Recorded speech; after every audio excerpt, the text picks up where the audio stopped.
प्रवक्ता सुनील साजन ने कहा है कि बीजेपी दोहरी नैतिकता वाली पार्टी है, जो कहती कुछ है करती कुछ और ही है।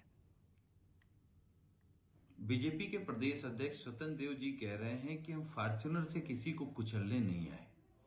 तो जब आपके नेता के बेटे ने थार से किसानों को कुचला, तब आपके मुंह पे पट्टी क्यों बंधी थी? कहां नैतिकता मर गई थी? क्यों नहीं अभी तक उस गृह राज्य मंत्री को बर्खास्त कर पा रहे हैं? इटावा से इस वक्त एक बड़ी खबर आ रही है। 3 भाई बहनों की बुखार से मौत हो गई है और 3 दिन के अंदर। इटावा के डूंडपुरा गांव का यह मामला है। गांव के सैकड़ों लोग बुखार से पीड़ित हैं। स्वास्थ्य विभाग पर लापरवाही के आरोप लगे हैं।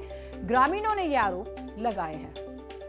दिनेश हमारे साथ, हमारे सहयोगी जुड़े हुए हैं। दिनेश, बुखार था, इन्हें क्या था? डेंगू, मलेरिया, कोई बात सामने आई है? क्योंकि हैरानी वाली खबर है ये और अलर्ट करने वाली भी। कुछ जिस तरीके की हैरत भरी खबर सामने आई, जिसमें सुखवीर सिंह नाम के किसान हैं और इनके 16 साल के बेटे शिवम की 8 अक्टूबर को मौत हुई है। 14 साल के बेटे आकाश की 9 अक्टूबर को मौत हुई है और आज इनकी बेटी 9 साल की है नेहा, जिसकी मौत अब से कुछ देर पहले फिरोजाबाद के एक अस्पताल में इलाज के दौरान हुई है। सब फिलहाल गांव में पहुंच गया है। तो गांव के लोग बड़े परेशान हैं। जिस तरीके की घटनाएं हो रही है, ये बुखार से एक ही परिवार के 3 लोग काल के गाल में समा गए और सैकड़ों लोग बीमार हैं। उन्होंने स्वास्थ्य विभाग पर इस तरीके का आरोप लगाया है कि स्वास्थ्य विभाग को लगातार इस बात की जानकारी दी जा रही है कि गांव के लोग बीमार हैं, लेकिन स्वास्थ्य विभाग की कोई भी टीम गांव में जांच करने के लिए नहीं पहुंच रही और इसी वजह से इस तरीके के हालात बन रहे हैं कि लोग काल के गाल में समा रहे हैं। लेकिन अभी ये तस्दीक नहीं हो पा रहा कि इनको डेंगू था या फिर किसी और बीमारी से इनकी मौत हुई है, बुखार किस तरीके का था। तो अभी फिलहाल ये इस तरीके की बातें इस मामले को लेकर के निकल करके सामने आई हुई है। लेकिन ये जांच करनी बहुत जरूरी है। बहुत शुक्रिया आपका। एक ही परिवार के 3 बच्चे, पूरा परिवार उजड़ गया है और इसमें प्रशासन को सख्ती दिखानी होगी कि क्या हुआ था बच्चों को, और ये बात सामने भी लानी होगी। उधर अलीगढ़ में ट्रैफिक पुलिस की पिटाई। एक युवक ने पुलिसकर्मी को थप्पड़ मार दिया। पैसे के विवाद को लेकर मारपीट हुई है और ट्रैफिक पुलिसकर्मी की वर्दी भी फाड़ दी। दौड़ा कर पीटा। युवक की तलाश में पुलिस जुटी हुई है। कोतवाली इलाके के पड़ाव तिराहे की पूरी घटना।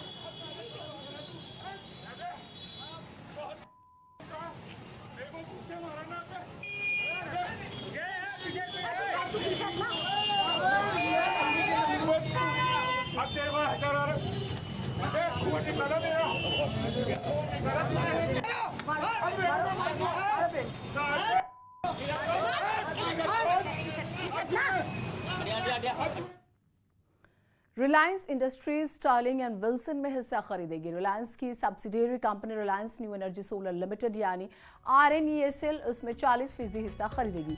RNESL Shapoorji Pallonji and company से 375 रुपये प्रति शेयर पर 1,84,00,000 शेयर खरीदेगी। इस मौके पर रिलायंस इंडस्ट्रीज के चेयरमैन मुकेश अंबानी ने स्टर्लिंग एंड विल्सन का स्ट्रैटेजिक पार्टनर के तौर पर स्वागत किया। कहा कि नए एनर्जी प्लेटफॉर्म के लिए ये पार्टनरशिप अहम है और स्टर्लिंग एंड विल्सन सोलर हमारे सोलर वैल्यू चेन का अहम हिस्सा है।